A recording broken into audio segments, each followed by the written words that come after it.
ಸ್ನೇಹಿತರೆ ನಮಸ್ಕಾರ. ನಾನು ಇವತ್ತು ನೀವೆಲ್ಲ ನೋಡ್ತಿರ್ತಕ್ಕಂಥ ಈ ಸ್ಥಳ ಯಾವ ಕ್ಷೇತ್ರ ಅಂತಂದರೆ ಬಸವನ ಭಾಗ್ಯವಾಡಿಯ ಸಮೀಪದಲ್ಲಿರ್ತಕ್ಕಂತಹ ರೂಡ್ಗಿ. ಬಸವನ ಭಾಗ್ಯವಾಡಿಯಿಂದ ಮುದ್ದೇಬಿಹಾಳಕ್ಕೆ ಒಂದು ರೋಡ್ ಹೋಗುತ್ತೆ. ಅಂದರೆ ಬಸವನ ಭಾಗ್ಯವಾಡಿಯಿಂದ ರೂಡ್ಗಿಯಿಂದ ಬಸರಕೋಡಿಂದ ಹಂಗೆ ಆನ್ ದ ವೇ ಮುದ್ದೇಬಿಹಾಳ ಹೋಗುತ್ತೆ. ಈ ರೋಡ್ನಲ್ಲಿ ತೋಟದ ಮನೆ ಇರ್ತಕ್ಕಂಥ ನಮ್ಮ ಆತ್ಮೀಯರು, ನನ್ನ ಅತ್ಯಂತ ಆತ್ಮೀಯರು, ಅಂದಿನ 2018ನೇ ಇಸ್ವಿಯಲ್ಲಿ ಮೋದಿ ಮತ್ತು ಶ್ರೀರಾಮ ಮಂದಿರ ಬಗ್ಗೆ ನಾನು ಪಾದಯಾತ್ರೆ ಮಾಡಿದಂಥ ಸಂದರ್ಭದಲ್ಲಿ ಸ್ನೇಹಿತರಾದಂಥ ಶ್ರೀಶೈಲ ಗೌಡರು ದೊಡ್ಡ ಮನೆಯವರ ತೋಟಕ್ಕೆ ನಾನು ಬಂದೆ. ನೋಡಿ, ಇದು ಗಿಡ್ಡ, ಇದು ರೂಡ್ಗಿ ಗಿಡ್ಡ ಅಂತ.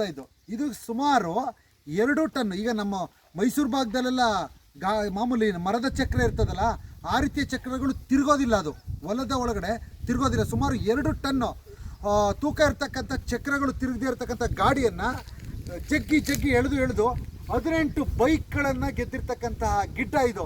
ಇವತ್ತು ನಾನು ನಮ್ಮ ಮನೆಯೊಳೆಲ್ಲ ಇಲ್ಲಿ ನಿಂತ್ಕೊಂಡು ಇದನ್ನು ಒಂದು ವಿಡಿಯೋ ಮಾಡ್ಕೋಬೇಕು ಅಂತೇಳಿ ನೋಡಿಕೊಂಡು ಇವ್ರ ತೋಟಕ್ಕೆ, ಯಾಕೆಂದರೆ ಯಾವುದೋ ಒಂದು ಖಾಸಗಿ ಉದ್ಯಮದ ವಿಚಾರವಾಗಿ ಅವ್ರನ್ನ ಭೇಟಿ ಮಾಡ್ಬೇಕಂತ ನಾನು ನಮ್ಮ ಮನೆಯವರು, ನಮ್ಮ ಸ್ನೇಹಿತರು ರಾಘವೇಂದ್ರ ಅವರು ಬಂದಂಥ ಸಂದರ್ಭದಲ್ಲಿ ಈ ತೋಟದಲ್ಲಿ ನಿಂತ್ಕೊಂಡು ನಮ್ಮ ಈ ಗಿಡ್ಡನ್ನು ಮುದ್ದು ಮಾಡ್ಕೋತಾ ನಾನು ನಮ್ಮ ಮನೆಯವರು ಭಾಳ ಯಾವತ್ತೂ ಕೂಡ ನಾವು ರೈತ ಮಕ್ಕಳು, ರೈತಾಪಿ ವರ್ಗದ ಜನರು, ನಾವು ಯಾವತ್ತೂ ಕೂಡ ಅದು ಜೀನಲ್ಲೇ ಇರುತ್ತೆ.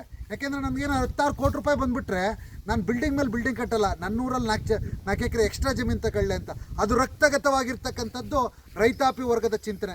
ಅದೇ ರೀತಿ ಶ್ರೀಶೈಲಣ್ಣವರು ಅವರ ಮೂಲ ಚಿಂತನೆಗಳು ಹಸು ಸಾಕೋದು, ವ್ಯವಸಾಯ ಮಾಡೋದು, ಪಕ್ಕದಲ್ಲಿ ಈರುಳ್ಳಿ ತುಂಬ ಕುಂಟಾಲ್ಗಟ್ಟಲೆ ಗುಡ್ಡ ಹಾಕಿದ್ದಾರೆ. ಎಲ್ಲ ಕೂಡ ನೋಡಿ, ರೈತ ಅನ್ನುವಂಥವನು ದೇಶಕ್ಕೆ, ವಿಶ್ವಕ್ಕೆ ಅನ್ನ ಹಾಕುವಂಥವನು, ಬಸವಣ್ಣನ ಕಾಯಕದ ಅಡಿಯಲ್ಲಿ ನಡ್ಕೊಳ್ಳುವಂಥವನು.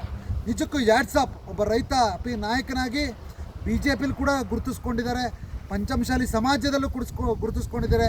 ಶ್ರೀಶೈಲ್ ದೊಡ್ಡ ಮನೆ, ರೂಡ್ಗಿ ಗ್ರಾಮ, ಬಸವನ ಭಾಗ್ಯವಾಡಿ, ಮುದ್ದೇಬಿಹಾಳ ಮಧ್ಯ ರೋಡಲ್ಲಿ ಇರ್ತಕ್ಕಂಥ ಇವರ ತೋಟ. ಭಾಳ ವಿಶೇಷವಾದಂಥ ಒಂದು ವಿಡಿಯೋನ ತುಣುಕನ್ನು ಇದ್ರ ಮೂಲಕ ಮಾಡಿದ್ದೀನಿ.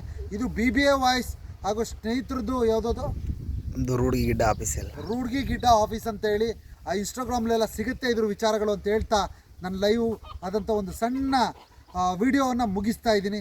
ಎಲ್ರಿಗೂ ಧನ್ಯವಾದಗಳು.